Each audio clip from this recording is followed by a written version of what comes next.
Good morning. I'm Maria Paz Grisales. I'm a specialist in physical medicine and rehabilitation in Colombia and vice chair of the ISPRM Youth Forum. Today, I have the pleasure of interviewing Dr. Carolina Schiappacasse. Dr. Schiappacasse is an Argentinian physical medicine and rehabilitation specialist, coordinator of the amputee unit at IREP, and medical director of rehabilitation clinic at Las Araucarias. She has extensive experience in amputee care and is a founding member of the ISPO Argentina chapter. Dr. Schiappacasse, good morning. How are you today? Good morning, Maria. How are you? Fine, thank you. You have been invited to be a keynote speaker at the next conference in Sydney.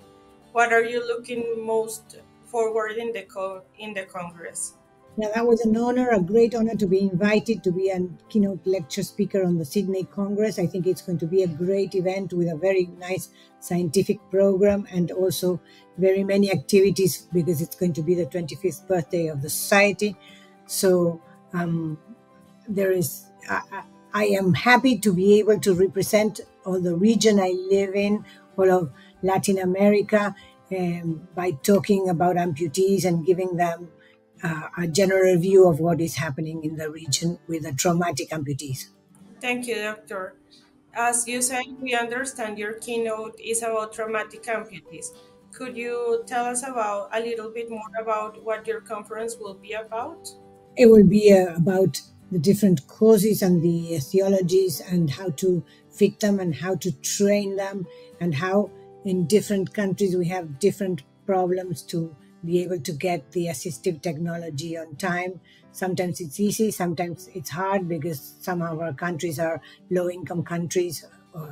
So it's a bit of everything and a bit of how landmines and wars and earthquakes complicate complicate lives, and many amputees come out of those disasters. Do you think, Doctor, there are any additional challenges to achieve a good rehabilitation process in low and middle income countries for these patients? Of course, it's always more challenging to live in low income countries in every sense, and this is no exception. It is difficult for everybody to have access. Many of our countries have very rich people and very poor people, and the access to the prosthesis and to the training is sometimes very difficult for these low income people or low income countries.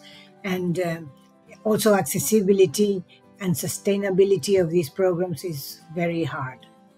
How do you think the physiatrist approach to a person who had a traumatic should differ from the person who had an amputation due to a medical reason?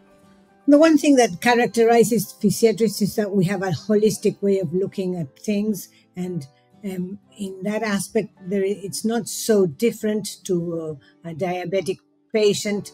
But the great difference is that a traumatic patient usually is younger, usually has better muscles with better muscular skeleton, um, and no problems with the arteries. So they're easier to fit, they're easier to train, and they have excellent results. If you do the proper steps and put them into the correct rehabilitation and fitting processes, they will have a perfectly high quality life, and they will do exactly what they were able to do before this traumatic event. Talking about achieving all those things that they could do before, what do you think are the most important things we could take into care to have this effective treatment for those amputees?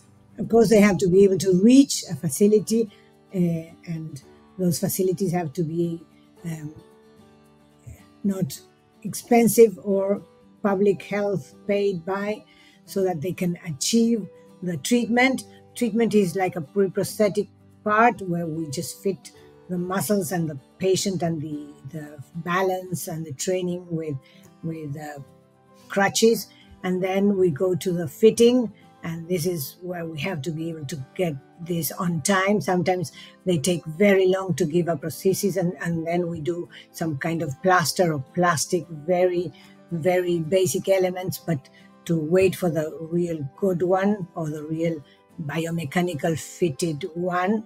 And then, of course, the post prosthetic training, which has to be not only PTs, which is, of course, the biggest part, but also psychology. And also, we train them to be able to go back into work, to go back into school, to go back into society, feeling that they have the same place they used to have and that they are an important part of society again. Thank you, doctor. Do you think there's anything to improve in the education we received as residents to have better results with our patients that have traumatic amputations? I think the education in residence differs a lot. We in Argentina have a very high training for amputees um, in one or two public hospitals, and we receive residents from many other parts of the world to be trained. But sometimes we should have better programs, better residential programs for amputees. And one thing that I really believe is that they all should be the same. We should have a general residential program according, of course, each one to the culture and to the country afterwards. But the basics should always be there so that everybody knows at least the very basic. And then if they like the amputees treatment, then they can follow on with a fellow or with something deeper to get into a world that is very much bigger and deeper than what people think. It's not just fitting a prosthesis, it's taking care of a stump, it's working in a team, and it's providing a good quality of life for patients. Thank you, doctor. Could you give please as a final message to invite people to attend your conference at the Congress in Sydney? Yes, I can. Come. You will enjoy it. If you like amputees already, it will be interesting for you. But if you don't, come and see what it is. It's a big, big, huge world that can help many people. And I think, well, maybe it's my personal passion, but I think it is interesting and it's good for everybody to have a good knowledge on this, even if they don't do it as their main thing. Come and join us. It's going to be a great congress. Thank you, doctor. I hope to see you all in Sydney. Have a nice day. Okay, hope to see you soon. See you in Sydney, all of you.